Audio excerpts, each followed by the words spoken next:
สาธุมื้อนี้ลูกเอาไข่ต้มมาถวายเพื่อมาขอตัวเด็ดนำลูกก็บ่ได้ถูกเลขมาหลายงวดแล้วก็เลยมาขอนำพ่อนี่แหละ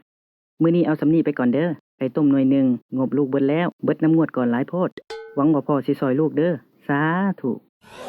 ห่วยอยากได้ตัวเด็ดว่าซั่นแต่เบิ่งของที่เอามาถวายมันก็โพดดอกไข่ต้มหน่วยเดียวมึงสิประหยัดไปไสเบิ่งคนอื่นเอามาถวายแหน่หัวหมูไก่ต้มจักหยังเป็นหยังบักหลายๆได้สิเอาเลขให้ก็ได้ถูกบ่ถูกอีกเรื่องหนึงเด้อฮะ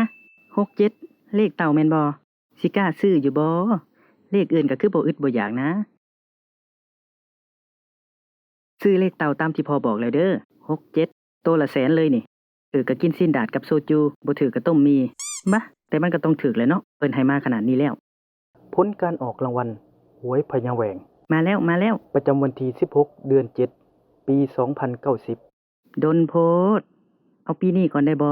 ได้อยู่รางวัลที่1ได้แก่เลขโอ้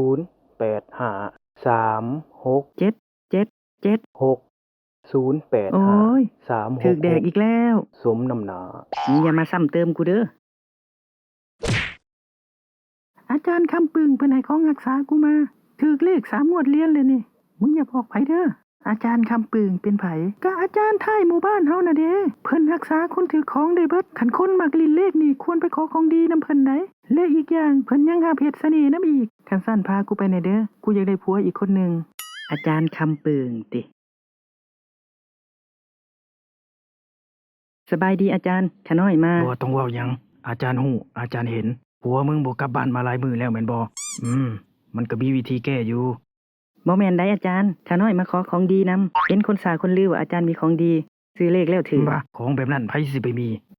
คันซั่นขะน้อยกลับก่อนเด้ออาจารย์อเด้ย่าฟ้าวเมื่อใจเย็นก่อนติให้อาจารย์เล่นโตแหน่จักหน่อยมันก็พอสิมีอยู่ดอกแต่เวลาเอาไปรักษามันให้ดีเด้อมันรักษายากแหน่จักหน่อยสิ่งที่อาจารย์สิให้นี่คือกุมารทองเป็นตุ๊กตาศักดิ์สิทธิ์ที่มีวิญญาณเด็กน้อยสิงอยู่ฉะนั้นเวลาไปบูชาต้องเลี้ยงแบบลูกเลยเด้อเลี้ยงแบบลูกสิบ่ได้เอามาดูดนมติอาจารย์บ่อย่ามาเว้าลิ้นเว้าหัวได้กะแนวบ่ฮู้เนาะคันสิเอาไปบูชาก็ยก2ขาหน้าขึ้นแขน2แขนขึ้น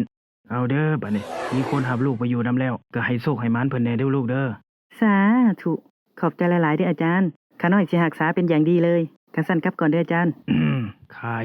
ห้วยคันคายก็ไปอาบน้ำเด้ออาจารย์คายโอ้ลืมเลยเท่าไหร่น่ะของแบบนี้มันบอกเป็นตัวเลขบ่ได้ดอกมันขึ้นกับความใส่ศรัทธาบูชา500,000โอ้คือมาแพงแท้อาจารย์ของดีบ่มีคำว่าแพงดอกผ่อนเป็นงวดได้บ่กุมารทองเด้อบ่แม่นรถคันซั่นมีติดโตเท่าใด380,000เอาซำนี้ก่อนก็ได้เทื่อหน้าเอามาให้ใหม่เด้อบ่มีหยังแล้วข้าน้อยขอกลับก่อนเด้ออาจารย์เด้อแม่สินอนก่อนเด้อลูกเด้ออย่าลืมเข้าฝันมาบอกเลขแม่เด้อเข้าฝันไปบอกเลขเด็ดอีแม่ก่อนนะใส่เน่าแล้วบ่อีแม่เหม็นขึ้นตาเลยอีแม่ซื้อรถเด้อ28แม่นบ่ลูกเข้าฝันมาบอกแม่ว่า28ผลการออกรางวัลหวยพญาแหวงรางวัลที่1ได้แก่เลข004788บักกุมารเฮ็ดกูแล้วบอกกูว่า28ได้จึงไปออก88มึงตาย28คือเลข8 2ตัวอีแม่ต้องซื้อ88มันจังถูกมันบ่แม่นความผิดของลูกเด้อแม่เด้อ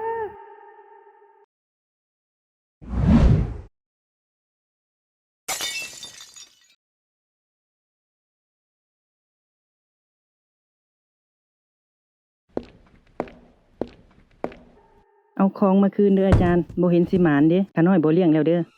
มึงฮู้บ่ว่ามึงเฮ็ดหยังลงไปมึงกำลังปลดปล่อยวิญญาณที่อยู่ในตัวตุ๊กตานี่เรื่องให้ๆกำลังสิเกิดกับมึงฮู้จักบ่เรื่องให้ๆอีหยังข้าน้อยบ่สนใจดอกส่วนเงินที่ยังบ่พอน่ะข้าน้อยบ่ให้เด้อ